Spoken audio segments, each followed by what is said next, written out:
tous, il est 8h45, bienvenue dans le live TV Finance en direct sur TV Finance et boursorama.com. Comme chaque jour du lundi au vendredi, on vous accompagne pour tout connaître de l'actualité financière. Regardez, le programme est chargé ce matin, en ce mercredi 17 avril, dans quelques instants, pour notre rubrique l'entreprise du jour. Benoît Cochet, Chief Operating Officer de Digiteka, viendra nous présenter cette entreprise de solutions vidéo InStream Premium.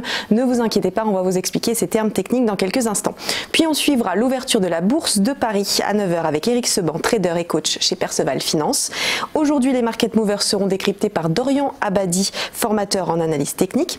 Puis dans Parole de dirigeant, première partie, on s'intéressera au digital avec Laurent Alaguero, président fondateur d'Auxence, une société qui a développé une solution pour centraliser l'ensemble des usages informatiques personnels ou professionnels à partir d'un smartphone.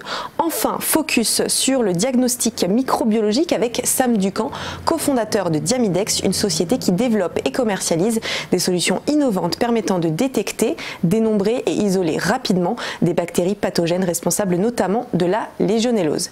Mais avant, regardons un petit peu les trois infos qui ont marqué l'actualité de ces dernières heures et on commence avec les premières déclarations d'intérêt de la Banque Centrale Européenne qui viennent d'être rendues publiques suite au nouveau code de conduite dont elle s'est dotée depuis le 1er janvier. Tous les membres qui participent aux décisions de politique monétaire ont dû se soumettre à l'exercice. Une déclaration signée contenant des informations sur leurs précédentes activités, leurs autres activités privées, leurs mandats publics et intérêts patrimoniaux, ainsi que les activités de leur époux, épouse ou leur conjoint lorsqu'elles sont rémunérées et peuvent soulever des questions de conflit d'intérêts.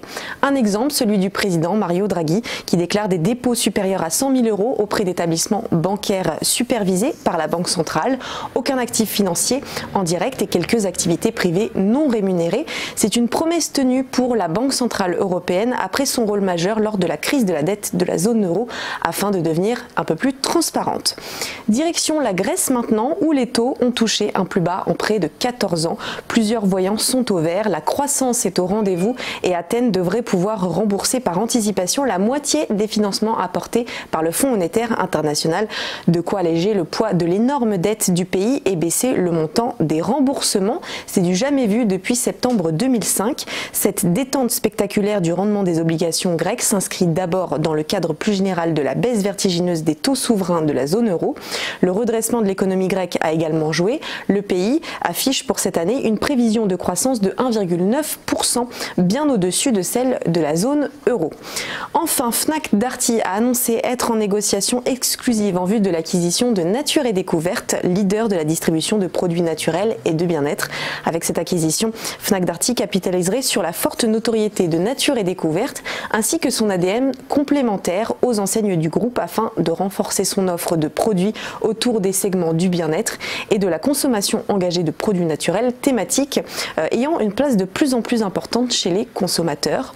Un développement accéléré de l'enseigne serait également rendu possible par le fort ancrage local de Fnac Darty, notamment en France et en péninsule ibérique. Enfin, Nature et Découverte bénéficierait de l'expertise digitale du groupe et l'objectif est de finaliser l'opération à la fin du premier semestre 2019. Petit point sur la bourse de Paris maintenant avec le CAC 40 qui a terminé en hausse hier de plus 0,36% à 5528,67 points. Légère remontée aussi du Dow Jones plus 0,26% à 26 452,66 points. Du côté du DAX aussi plus 0,67 à 12 101,32 points. Le cours de l'or a quant à lui baissé de moins 1,12% à 1274,70 $. Restez avec nous, on se retrouve dans quelques instants pour notre première interview.